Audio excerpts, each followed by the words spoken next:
Hello viewers, எப்படி இருக்கீங்க? இன்றைக்கி நான் உங்களுக்கு ஒரு ஈவினிங் ஸ்நாக்ஸ் செய்து காண்பிக்க போகிறேன். பாவ் பஜ்ஜின்ட்டுன்னு பிள்ளைகளுக்கெல்லாம் ரொம்ப பிடிக்கும். இது எப்படி செய்யுதுன்றதை நான் காண்பிக்க போகிறேன். பாருங்கள், இது ஒரு சுவையான ரெசிபி.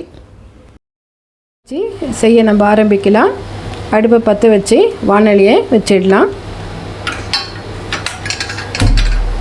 அடுப்பு பற்ற வச்சுட்டேன்.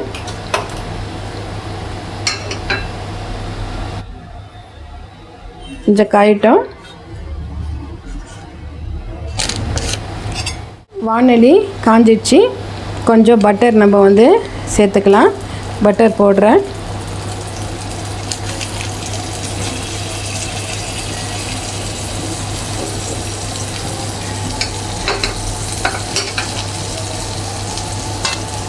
இப்போது இதில் தக்காளியை நம்ம சேர்த்துக்கலாம். பொடியை அரிஞ்சு வச்சுருக்கிறேன். இந்த தக்காளியை சேர்த்துடுறேன்.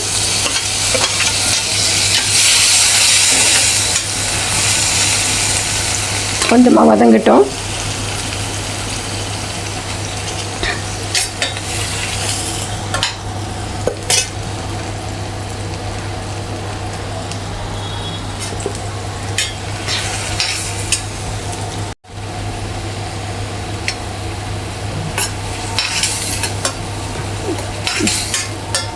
தக்காளி வதங்குது. இந்த தக்காளி கூட நம்ம கேரட்டு துருவி வச்சுருக்கேன். இதை நம்ம சேர்த்துக்கலாம். நீங்கள் துருவியாக செய்யலாம், இல்லை கட் பண்ணி கூட பொடியாக செய்யலாம். அதை இது கூட போட்டுக்கலாம். இப்போ அடுத்து இது கூட வெட்டி வச்சுக்கிற கேப்சிகம் போடுறேன் பாருங்கள்.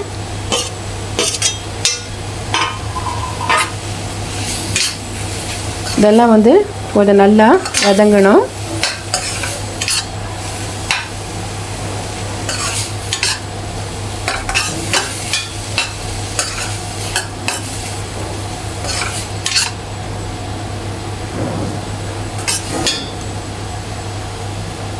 கொஞ்சம் உப்பும் அது கூட சேர்த்துக்கலாம்.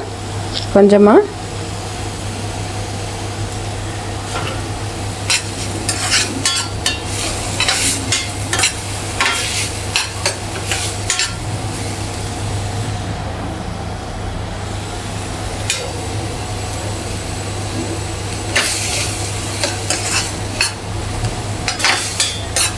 இப்போ இது கூட வேக வச்சு மசிச்சு வச்சுருக்கிற உருளைக்கிழங்கு அதையும் அது கூட நம்ம சேர்த்துக்கலாம்.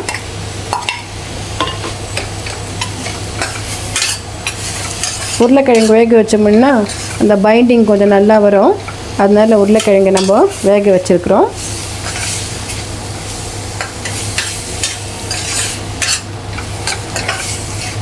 இப்போ இது அப்படியே கொஞ்சம் வதங்கட்டும்.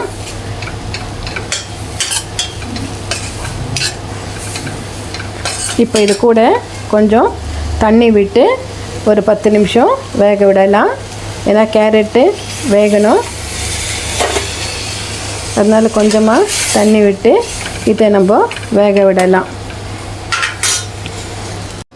இப்போ 10 நிமிஷம் ஆகிருக்கும். இதை நம்ம திறந்து பார்க்கலாம். இதை பாருங்கள், நல்லா ஸ்மாஷ் ஆகிட்டுருக்குது. நம்மளை இன்னும் கொஞ்சத்தை அழுத்தி விடணும்.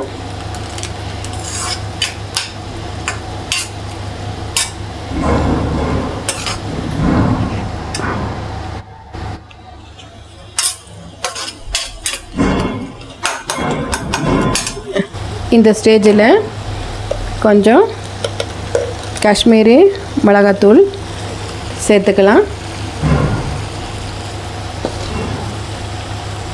அடுத்து மஞ்சத்தூள் கொஞ்சம் சேர்த்துக்கலாம்.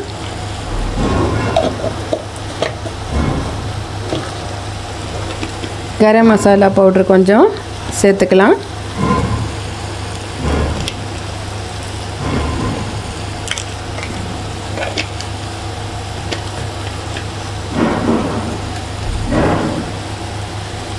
இஞ்சி பூண்டு கொஞ்சம் சேர்த்துக்கலாம்.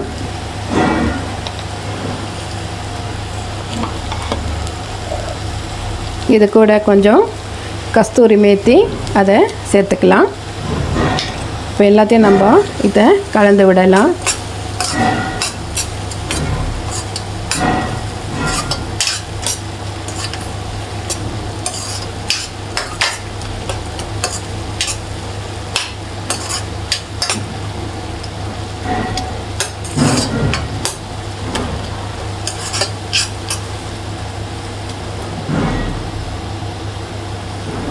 கொஞ்சம் வதங்கட்டும்.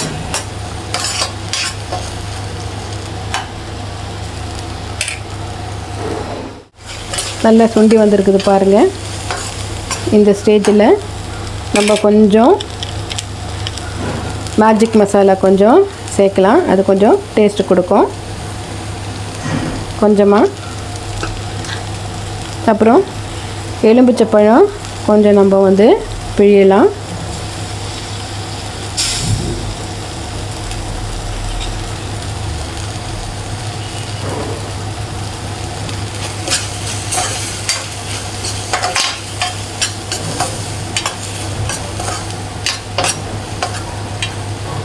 இப்போது கட் பண்ணி வச்சுக்கிற வெங்காயத்தை சேர்த்துடலாம். கூட கொத்தமல்லி தழையை நம்ம வந்து சேர்க்கலாம்.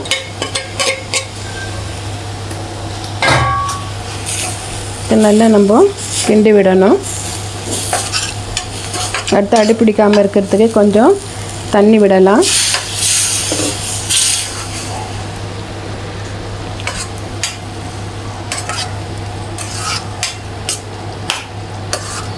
இந்த ஸ்டேஜில் உப்பு பார்த்துக்குங்க, உப்பு எவ்வளோ இருக்குதுன்னு சொல்லிவிட்டு. உப்பு போதலைன்னா இன்னும் கொஞ்சம் நீங்கள் போட்டுக்கலாம். சரியாக இருந்தால் விட்டுடுங்க. இதை போட்டுட்டு இன்னும் கொஞ்சம் தண்ணி ஊற்றி நம்ம கொஞ்ச நேரம் அதை வந்து வேக வைக்கலாம். கலர் வேணுன்றவங்க கொஞ்சமாக கலர் சேர்த்துக்கலாம். இஷ்டப்படுறவங்க நான் கொஞ்சமாக கலர் சேர்க்குறேன்.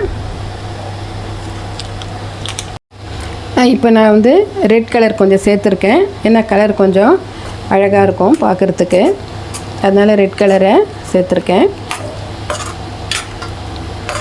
நான் வந்து முதல்ல கொஞ்சமாக உப்பு போட்டேன், அதனால் இன்னும் கொஞ்சம் உப்பு நான் வந்து சேர்த்துக்கிறேன்.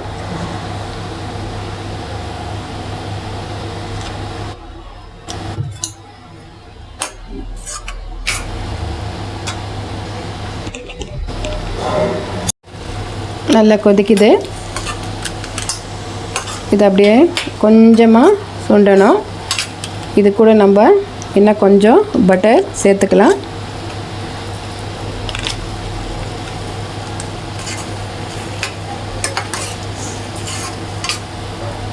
இப்போ கொஞ்சமாக தண்ணி சேர்த்து கொஞ்ச நேரம் கொதிக்க விடலாம். அது நல்லா சுண்டி வரும். மூடி போட்டுடலாம். இப்போ கொஞ்சம் நல்ல கலரில் வந்திருக்கு பாருங்கள்.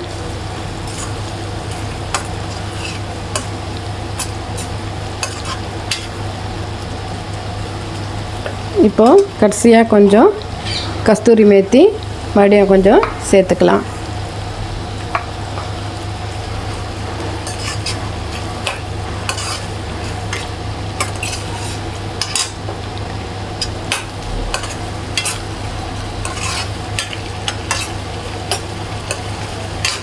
இது கொஞ்சம் ஆறும் பொழுது இன்னும் கொஞ்சம் கட்டியாக வரும்.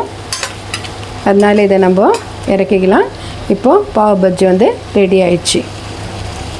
அடுப்பை ஆஃப் பண்ணிவிட்டேன். இப்போ கொஞ்ச நேரம் நம்ம ஆற விடலாம். அடுப்பை பற்ற வச்சு பன்னை டோஸ்ட் பண்ணிக்கலாம்.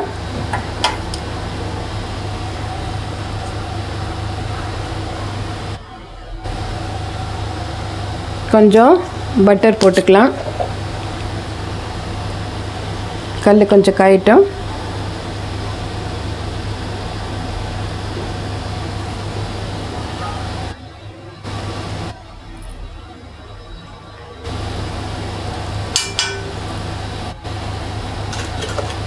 இப்போ இது கூட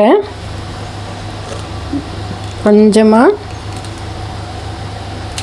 மிளகாத்தூள் சேர்த்துக்கலாம்.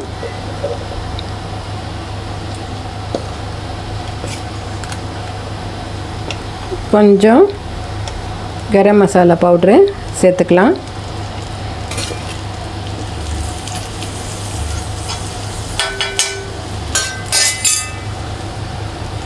இப்போது பன்னை வெட்டி வச்சுருக்கேன், அதை அது மேலே போட்டுடலாம்.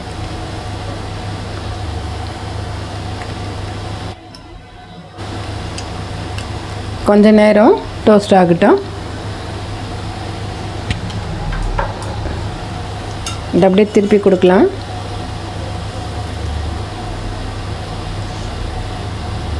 இப்போது திருப்பி பார்க்கலாம். கொஞ்சமாக டோஸ்ட் ஆயிடுச்சு. இதை அப்படியே மூடிட்டு வச்சிடலாம். நம்ம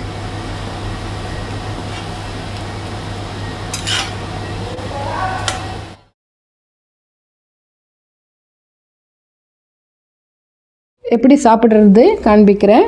கொஞ்சம் இதை எடுத்துக்கோங்க, இது கூட சேர்த்துக்குங்க. இது கூட அப்படியே நீங்கள் சாப்பிட்லாம். பாவ் பஜ்ஜி தயாராகிடுச்சு. நீங்கள் இதை சாப்பிட்டு என்ஜாய் பண்ணுங்கள். இந்த வீடியோ பிடிச்சிருந்ததுன்னா லைக் பண்ணுங்கள், சப்ஸ்கிரைப் பண்ணுங்கள், பக்கத்தில் இருக்கிற பெல் பட்டனை அழுத்தி விடுங்க. அடுத்த வீடியோவில் உங்களை சந்திக்கிறேன்.